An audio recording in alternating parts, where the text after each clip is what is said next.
woman was fired for speaking to her grandmother in her native tongue.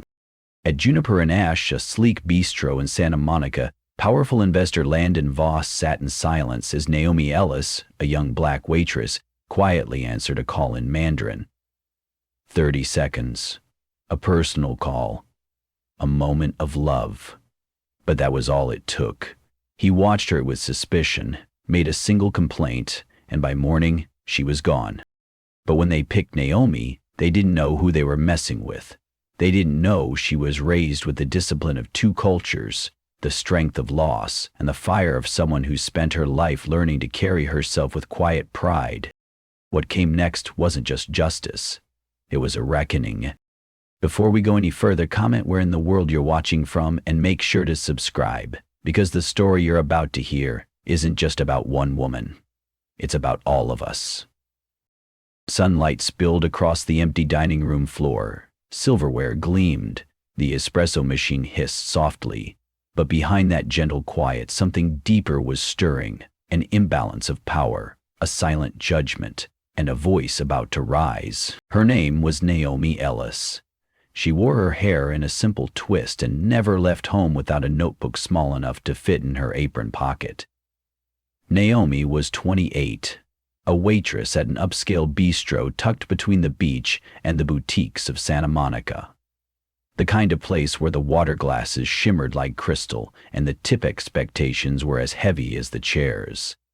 She had worked there for nearly 4 years, quiet, steady, unshakable. To the customers, Naomi was just another smiling face behind the menu. But if you looked closer, you'd see the stories hiding in her eyes, layered like the pages in her notebook. She wrote poetry during cigarette breaks she didn't take, sketched recipes she couldn't yet afford to cook. Naomi wasn't chasing fame or praise or even a promotion. She was surviving, building something invisible, something hers. She lived in a modest one-bedroom above a laundromat on Pico Boulevard. The rent was stable and the neighbors were kind. Her apartment was filled with plants, hand-me-down books, and the voice of her grandmother, Mei Ling, who called every few days from Taipei. It was Mei Ling who raised her after the accident, Mei Ling who had wrapped Naomi in warmth, taught her Mandarin, and held her hand through grief, with discipline and dumplings. Now, with a life split between 2 languages and 2 worlds, Naomi walked carefully. Her Mandarin was fluent, but hidden, spoken only on late-night phone calls or whispered prayers.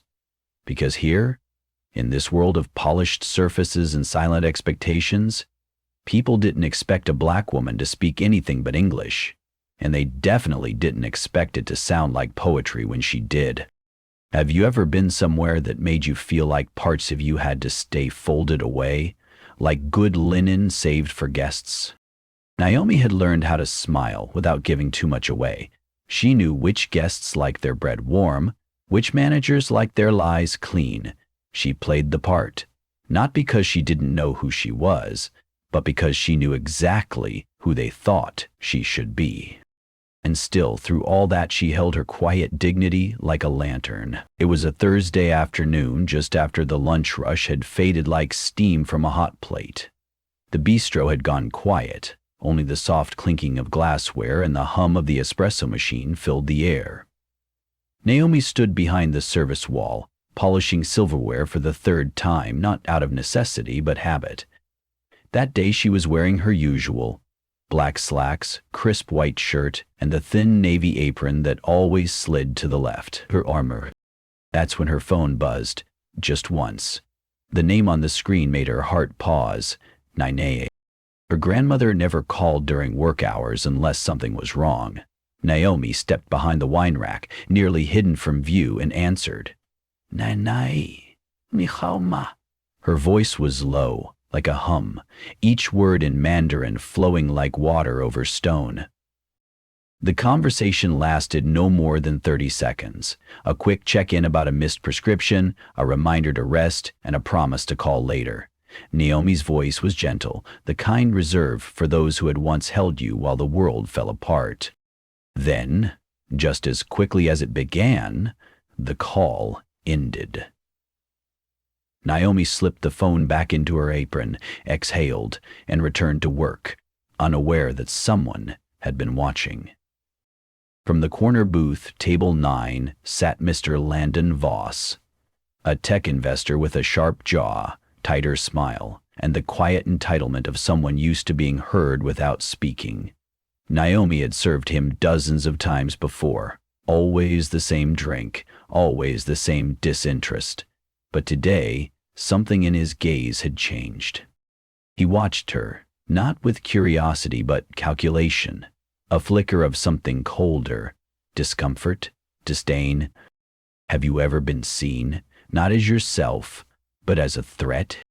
Naomi didn't notice. She was back to filling water glasses and clearing plates. But the air had shifted. The light felt dimmer, the silence heavier. She didn't know it yet, but that soft-spoken call was about to make more noise than she could ever imagine.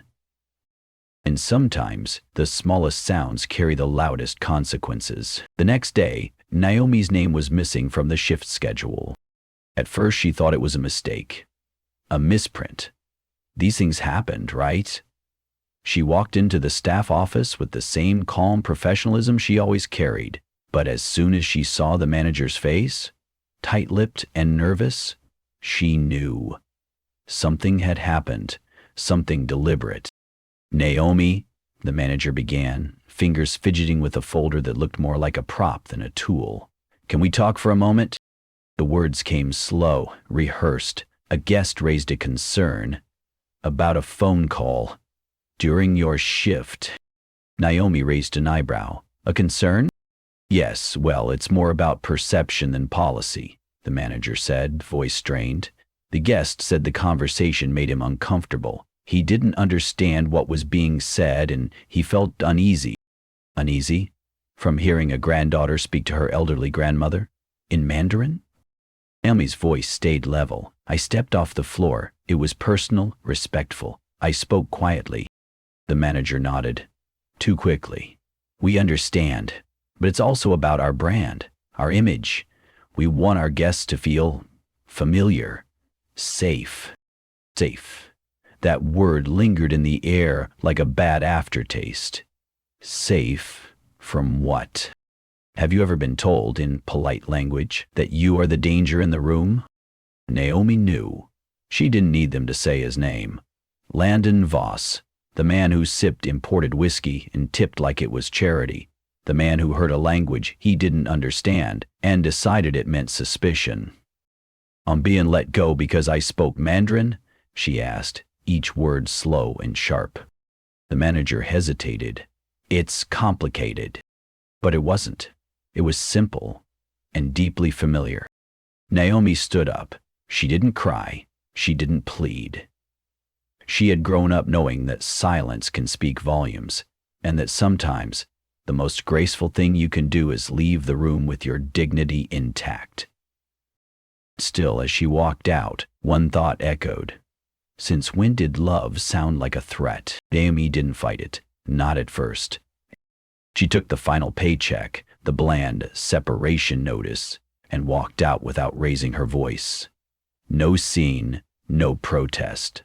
Just the quiet weight of disbelief pressing against her ribs. Her apron, neatly folded, stayed behind on the break room bench like a flag lowered at half-mast.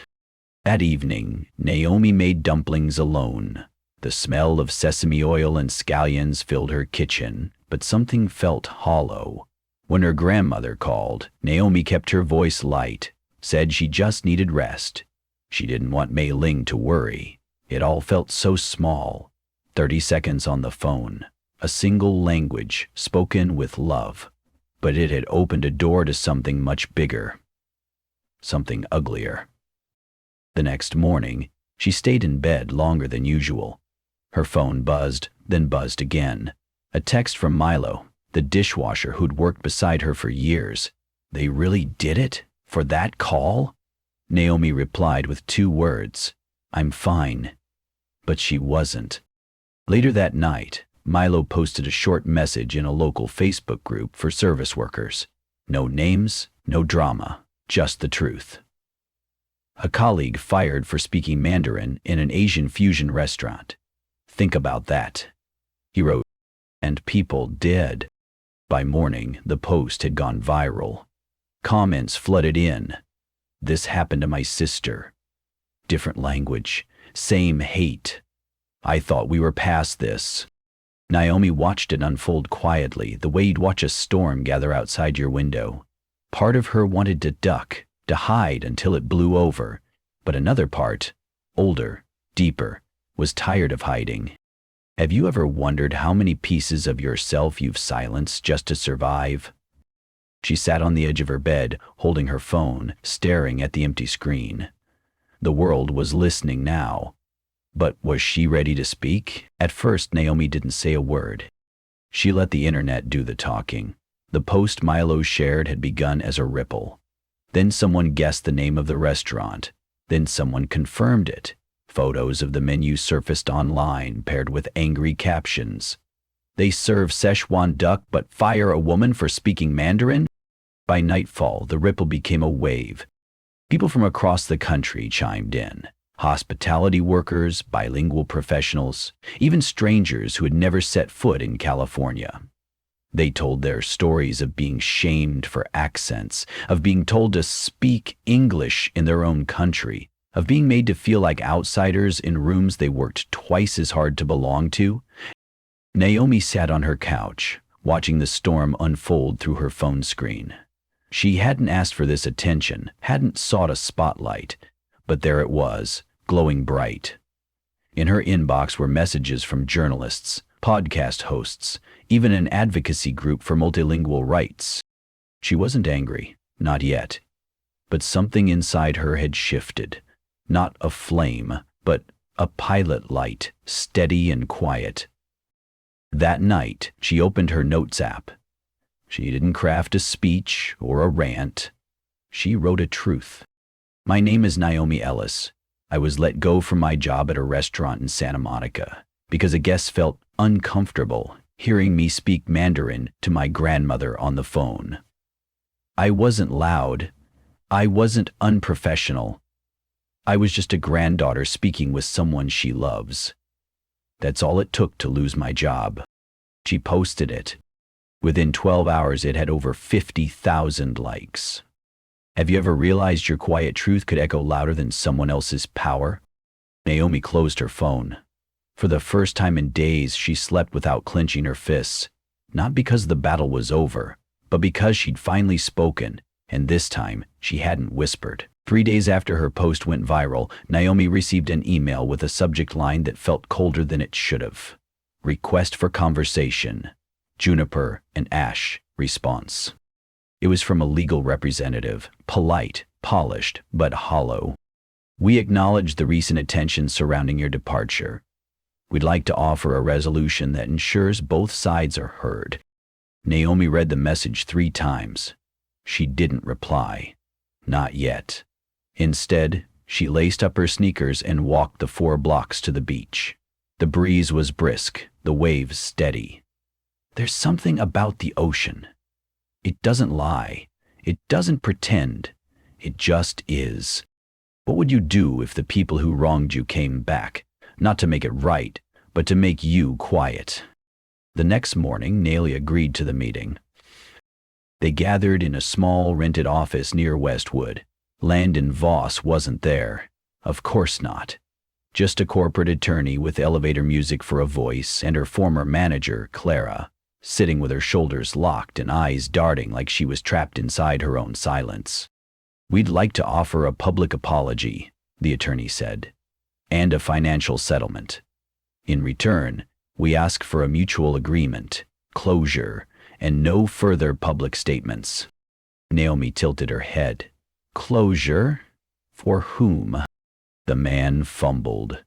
Clara finally spoke, her voice strained. I didn't want this. I didn't know how to push back. Naomi leaned forward, voice clear. I followed every rule. I worked hard, and one man felt threatened because he didn't understand the sound of my love for my grandmother. She paused, letting her words settle like dust after a collapse. I'll take your apology, but it must be public, and there will be no ND. Have you ever stood in a room and realized, this time, you weren't the one who should feel small? Clara nodded, voice cracking. You didn't do anything wrong. Naomi didn't smile, she just breathed. For the first time, it felt full. 1 month later, Naomi stood at the entrance of a small culinary school tucked between a donut shop and a dry cleaner. It wasn't glamorous, no glossy brochures or stainless steel empires, but it had good knives, honest heat, and a kitchen full of people who actually listened. She had used part of the settlement money to enroll, not because she needed a new job, she needed a new space, a space where her voice wasn't a liability, a space where flavors mattered more than faces. In class, she kept her head down at first, letting her hands speak, chopping ginger, folding dough, whispering measurements in Mandarin when no one was listening, but little by little she stopped whispering. She started a blog, just for herself at first. Recipes from her grandmother, stories about growing up between two languages. She wrote about what it felt like to be confusing to others, to be too much and not enough at the same time. Then the messages started rolling in. A teacher from Chicago said she'd printed Naomi's blog post and taped it to the staff room wall. A young man from Oakland confessed he hadn't spoken Spanish at work in years, afraid of being labeled. Reading your story gave me permission, he wrote. Have you ever done something small, only to find out it wasn't small to someone else? Naomi never asked to be a symbol. She just wanted to speak and be left whole. And so, she kept going. She still calls mailing every few days. They still talk about weather, blood pressure, and dumplings. But now Naomi answers with the phone on speaker, her Mandarin clear and unhidden, even in public. If someone stares, she lets them. Because some voices aren't meant to be softened. Some voices are meant to be heard. Even when they speak in a language not everyone understands. There comes a time in life when we look back and realize the quiet moments often mattered the most. A gentle phone call. A word in our mother's tongue. A truth we whispered instead of shouted. Naomi's story reminds us that dignity isn't loud, but it is powerful. She didn't fight back with anger or noise. She stood firm in who she was. And in doing so, she reminded us all that silence doesn't protect us. It only invites others to fill it with their own comfort, not ours. As we grow older, perhaps we've been told to step aside, to speak less, to soften our edges for the sake of peace. But peace built on silence is no peace at all. Real peace comes when we are allowed to be whole, seen, and heard, exactly as we are. So speak. Speak kindly. Speak honestly.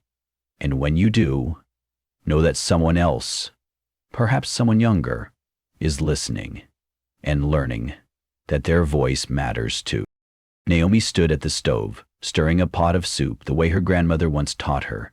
Slow, steady, without rush. The kitchen was quiet, save for the bubbling broth and the soft rhythm of breath. It wasn't victory in the way people often imagine. No headlines, no applause. But it was something stronger. Healing. She had spoken her truth. She had survived the silence. Life moved on, but not unchanged. Naomi began teaching cooking classes at the community center. Her blog reached readers across oceans, and the restaurant that once dismissed her quietly added a diversity clause to its hiring policy. Also quietly. Justice, it seems, didn't always roar. Sometimes it whispered and lingered. If this story stayed with you, share it. Subscribe to Echoes of Racism so these voices don't fade into silence. In the meantime, I've chosen 2 stories I think will move you just as much. Take care, and we'll see you soon.